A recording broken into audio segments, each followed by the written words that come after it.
What's up, Lani? What's up? What's up? Sorry for the delay. I couldn't get in the room for some reason. Yeah, it's all good. You're here now. We got our you are our FSBO and off-market property expert.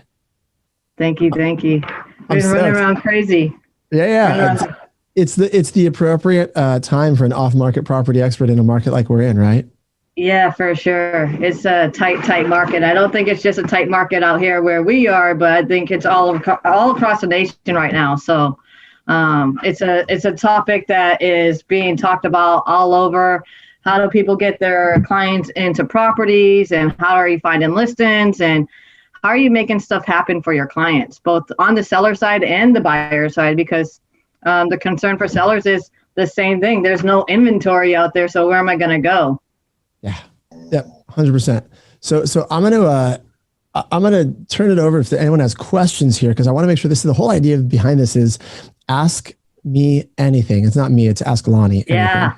So if you got questions, I want to make sure you can ask Lani. So David, Colette, you can either come off mute or you can type in the box. I'm pulling up Facebook to see if people watching this on Facebook have questions. I mean, Lani and I will just start chatting until we have, but I know there's a reason why you're here. And if you have specific questions, like where do I start? What do I do? What's been effective? Jump on in. This is ask any question you want. All right, I got Facebook open here for questions and comments there. Matthew Hanks is joining us. Awesome. So I got a question to start us off.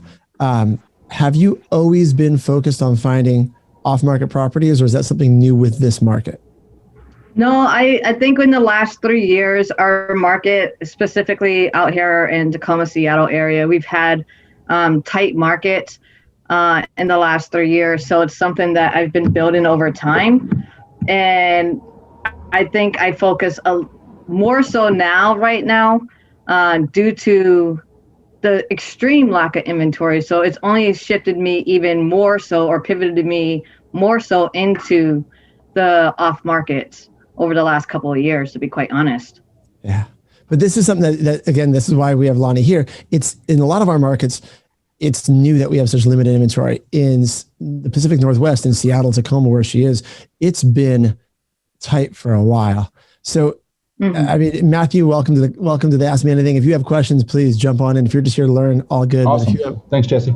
If you have any specific questions, strategies, let us know. Where would you start, Lani, if you were saying, okay, I'm going to start looking for some off-market properties? What's the first thing you would do?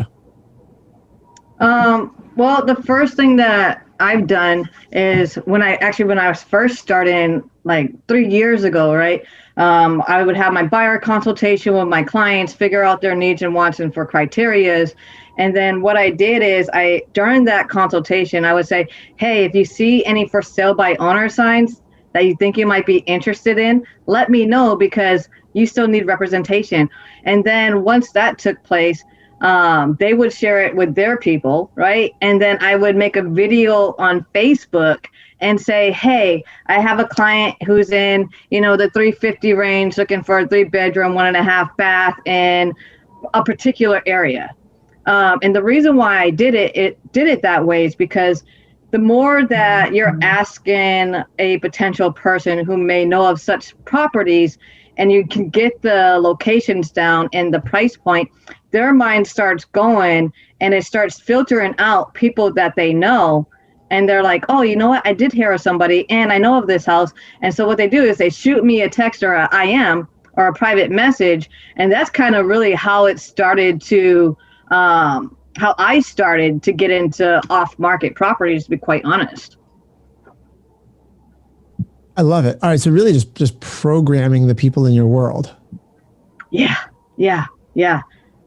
That's really what it is. And when you're making your phone calls to your database or sphere, you're asking them the same thing.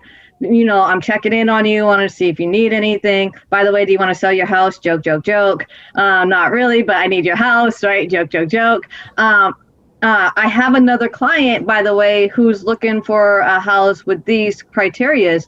Do you know anybody that I should be talking to? Right. So it's literally, you program your clients, you're programming your social media groups, you're programming your sphere of influence or your database, your past clients, because innately people want to help other people. They just don't know how to do it. And when you can give them that outlet on, say, all right, here's the path that I need. You can walk it. I just need the resource. I love that quote. Innately, people want to help you. And for those of you, if you haven't heard Lani talk before, I still love that. Like when she says, "Do you want to sell your house?" Joke, joke, joke. She actually does jokingly say to people, "Say, you want to sell your house?" When you just call them through her sphere. Yeah. How did you get used to saying things like that? And like, did you feel? Because are people watching and thinking like, I could never say that, or did you just like? I think once you start programming and people understanding that, your life is real estate, right? And the fact that this is part of my job is that I'm supposed to ask you regardless. My job is that I'm supposed to ask you. And when you can have such a good relationship with your past clients, with your friends, with people on Facebook, with people out in the community, because you're giving all the time, right? When you say, hey, Jesse, I know I'm just calling to check in on you, want to see how you and your family are doing, and we'll have that little conversation. Oh, by the way, one of the reasons I want to call is, do you want to sell your house? Because I really need it. Inventory's tight. Like, you would really be helping me out, right? And then they'll laugh, or they're like, oh, why? Or, you know what? Really, me and my husband or me and my partner were thinking about it. And so funny that you bring that up, right? One of the things that we have to get used to is you're not going to get any activity unless you ask for it. And too many people have that mindset like, oh, I don't want to be intrusive. I don't want to overstep my boundaries or anything like that. And so they never ask. So they never get the contracts. And so they get mad when they say, oh, why didn't you tell me you wanted to sell and now your house is on the market? And because you didn't do your job. Yeah, I love it. All right. I can keep asking questions, but Matthew, Mark, David, Colette, anybody else, if people on Facebook, and we got people watching on Facebook. If you guys have questions, the reason why we're doing this live, this is not a Lani training. This is a Ask Lani your burning questions about off-market properties. So have you tried something, didn't work, you didn't know where to get started? I'll keep asking questions, but what questions do you guys have? What is their most effective way besides getting a hold of them on the phone? Thank you, David. Oh, actually, I'll tell you, David, on the phone method, oh my gosh, I'll tell you my ratio. So it's about 6 to 7 hours of dialing. I can dial 70 numbers and maybe hit one person who will pick up. And out of that one person, it's a 50-50 chance of them selling with me. And that 50-50 chance is going to be dependent on, do they have somebody currently in the house? All right, let me say, it's currently if they have a tenant in the house or if they're living in the house and what that looks like and what made them want to have this discussion with me in the first place. So that ratio on the phone, it's not a super good ratio. However, I will say that the benefit is that I have a board of like 17 people right here that are off-market people who will sell their house, who will take an off-market property off-market property offer, as long as I can help them find another house, which is now a whole nother thing that I'm doing. Okay, and that's kind of what I was asking. Aside from calling, what's your most effective? So I do, again, training my people on social media, training my past clients, training my clients who I'm taking consultation with, right? As far as buyers, you see something, you're interested in it, let me know. You see a neighborhood, I'll go door knock it, right? So doing that, I'm making the phone calls, I'm doing farming letters, to be quite honest with you. And so I have a system of where I'm going after 9,000 off-market properties right now, and I'm farming them, I'm calling them, I am text messaging them, I am doing everything possible to try to get in front of them. So where are you getting your data from? So that 9,000 that I'm farming right now, I got from my title and escrow people. I gave them a criteria of what I wanted. And so, for instance, I'm going off, those 9,000 are non-owner occupied tenants, right? Or homeowners. So right there, it's a little bit easy because one, they don't have to find a place to live. Two, they only have to give a certain day notice to their tenants. And even then, that might change where we're at right now, to be quite honest with you. So we might have to pivot on how we do that, to be quite honest. And then three, giving them information as far as laws that are changing. Like, so out here in Washington State is the only state right now who is passing a bill. It literally passed the House and the Senate. It's called SB 5096, where they're trying to, they're going to impose a 9% income tax on any capital gains. Now, if you are a landlord, does that affect you? 100%, 100%. Right? So being able to know what, not just what's going on in the market, but laws that are going to affect them, that then say, hey, this is a pain point feasibly, because the age group that I'm going after as well, I would call them my silver lining clients. And I call them my silver lining clients because, one, they're not good with technology. Two, they're at that age in their life where maybe handling 2, 3, 4, 7 rental properties is no longer something that they want to do. They want to get out there and enjoy life and really think about retirement, and they want to kind of shed away all that extra stress in their life. So when I'm looking at my list, I'm being very, very specific about the group and why that group I'm going after. And that makes a huge difference. Totally makes sense. Matthew, I saw you come off mute. You have a question? I was more trying to learn from Lani, the expert here, so we could do more off-market deals. Well, I think it's interesting though who you're targeting. So if you're targeting absentee owners, right, or landlords, and demographics of people that have owned them for a certain period of time, and you are targeting people that are generationally, like an older generation, there are certain methods, right? So if David's asking, other than the phone is still a good method for that demographic. Mailing, direct mail is a good method for those demographics. It's interesting. Yeah, and I'll be quite honest. I was at a Tony Robbins conference all day yesterday, besides when I did the Agent Power Huddle and jumping in between, right? But while I was in my Tony Robbins conference, I literally had a guy call me, left me a message, said he had 2 properties to sell. So I called him back in one of my quick breaks. Like I had, wasn't in a break. I put the conference on mute, called him back.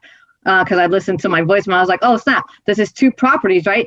In our area, 2 properties is a lot when I'm doing a half-hour search for a price point and I only see two properties come up for one of my agent's clients, right?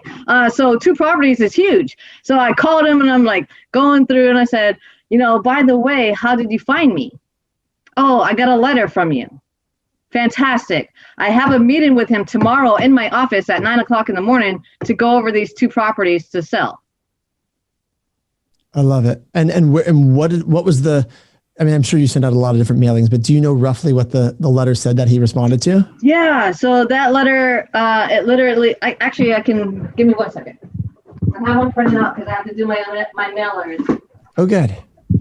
So I'll just kind of skim it. It just says, I'm kind of writing to see if you're interested in selling your rental house. Has the thought ever really crossed your mind? You have so much money in equity, right? So I aim for like at least 40% or higher. Most people in the markets that we're in have 60% or more. So like 40% is a low. Why would you consider selling? And then I give them 3 reasons why they should consider selling. And then if they do have a tenant, I give them the law on how to go about selling your house without being sued, right? So there's a nugget on, all right, yes, I've thought about it. How do I go about this? And yes, right? And then I would be free to have a consultation, no obligation. Give me a call, right? And then it says in blue right here. So here's my letter, right? It says, ask me about my easy out guarantee and flexible commission structure. Now, my flexible commission structure, I'm going to be very, very quite honest with you. I still get 6%. Right? So one of the things I said in my webinar yesterday was you have to have an irresistible offer. Does that sound like I have an irresistible offer in my letter that I'm sending out? Yeah, I have 2.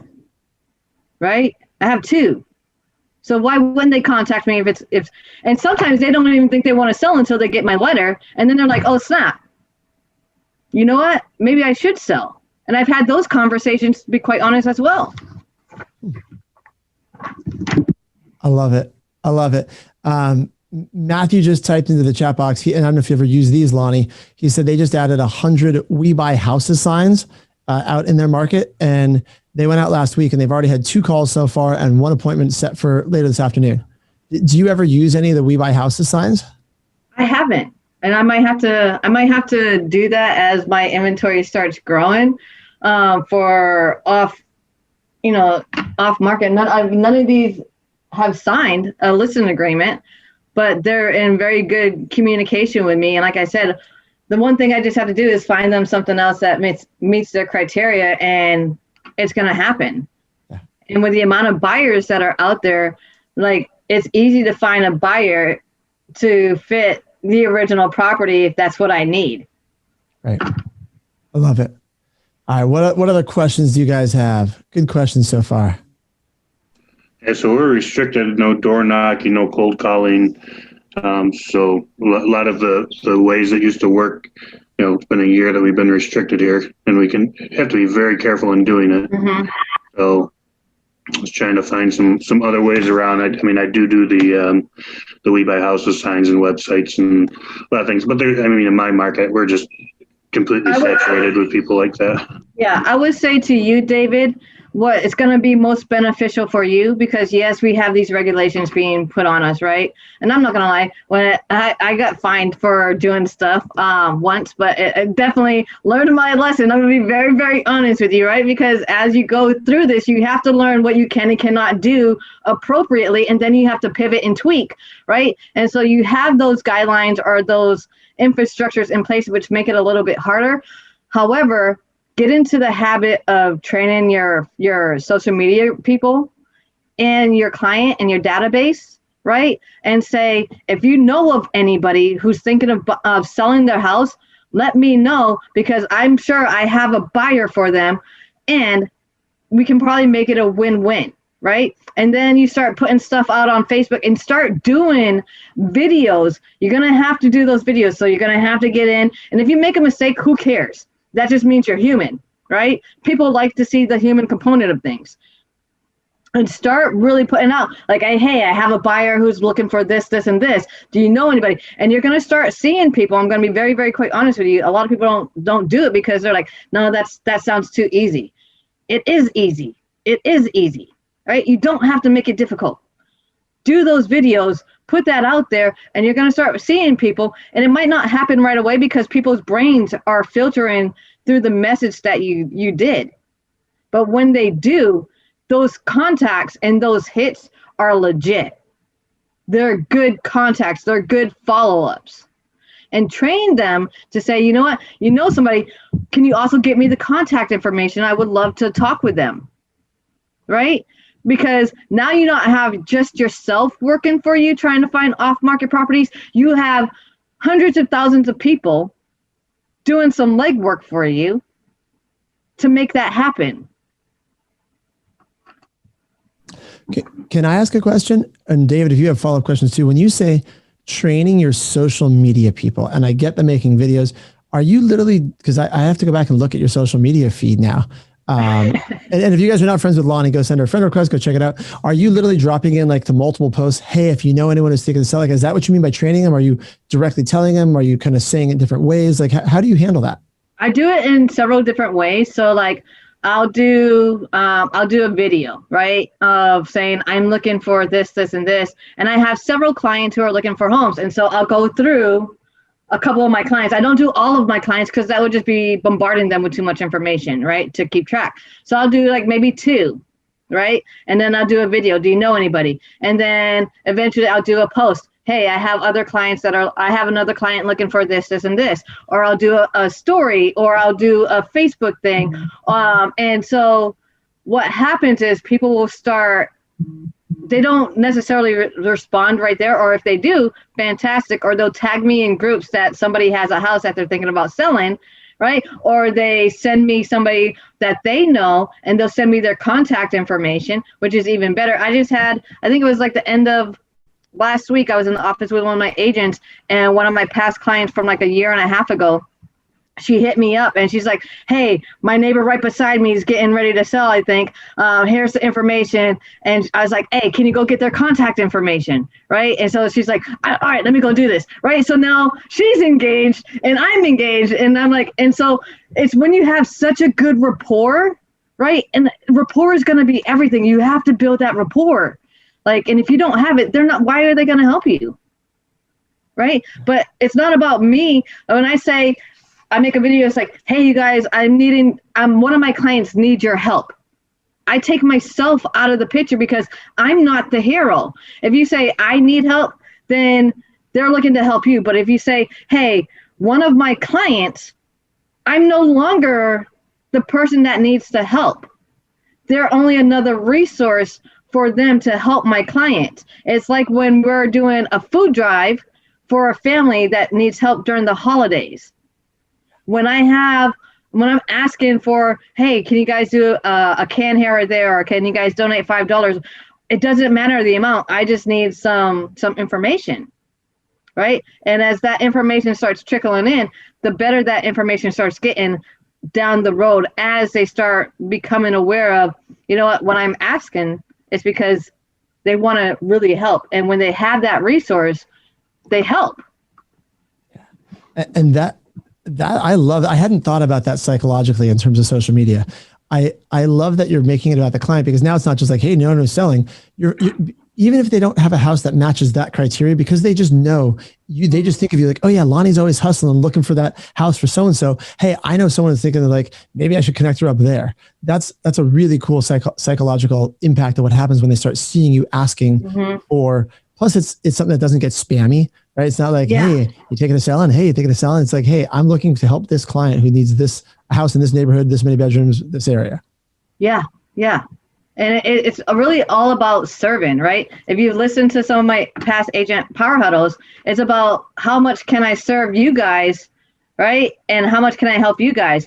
Now, you can keep putting deposits out there, right? And thus deposit is going to get bigger and bigger. And somebody's going to help you cash in or put a deposit back to you. But really, it's about how much deposits are you putting out to your people, your community, your social media. Are you giving them information that they can use for their own lives? And then eventually all of that stuff starts coming back, which is why I can do what I do, because I just didn't do this overnight. This has been a 3-year process of getting to this point where I have like 17 people that I can go to and say, all right, I found a house for you.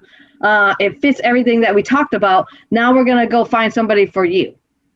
Right. And that's easy because I can find that regardless. Right. But it's really about how do you make those relationships and how much are you depositing for them to deposit back into you?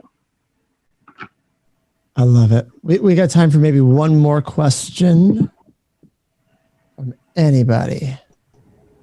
Lani, the letters that you're sending out, are you doing that in-house? Is that a service that you have? I do it all in-house. So me and my girlfriend, we'll take like a few nights, or she'll do it for me, depending on how busy I am. And I send out 270 letters a week right now, because I need to make it in sizes that's chunkable, where I can send out the letter, I can make the phone call, I can make that contact, right? Because if I send all 9,000 out, there's no way I can call all of those people all at once, right? And keep a pipeline of, all right, these are the people that want to sell, or this is when their tenants are moving out. Like I have one contact that they have tenants in there till the end of December, but I'm going to follow up with them in like September time period, because by that time they're already thinking about what their next step is. So if I try to do everything all together, there's no way that I will have a system that I will be able to keep track of everything on what's going on. And I think biting that down in chunk sizes is going to be more manageable than trying to do it all at once and say, I hope something bites and I hope something works, and not follow up on any of it because it's too overwhelming. Totally makes sense. Matthew, last question. I I admire the system, the process. She's got it broken down, where it's not overwhelming, and she's able to get it all done. She's recruited help to get it done. It's working, getting calls. I love when a plan comes together. I was just going to say that. I'm impressed, Lani. Thank you for jumping on here and doing this Ask Me Anything. I hope you guys learned something good. This is great. So I've tagged Lani in this post. It's in the Agent Power Huddle Facebook group. You can, if you have any questions that pop up later, make sure you reach out to her, ask her. I mean, thank you for sharing this stuff. This is awesome. Yeah, you guys are very, very welcome. Hopefully you guys get something out of it, but don't try to just start huge. You guys build up to it and build that muscle. Honestly, just build that muscle, but really start with your sphere and your clients, to be quite honest with you. Yeah. It's going to be the easiest way to find some of the off markets. I love it. Oh, it's so good, Lani. It is. You're a rock star. It's so good. Thank you, Jesse. All right, you guys have a good one. Have a good day. Bye, guys. See ya. Produced by the Agent Collective Media Network.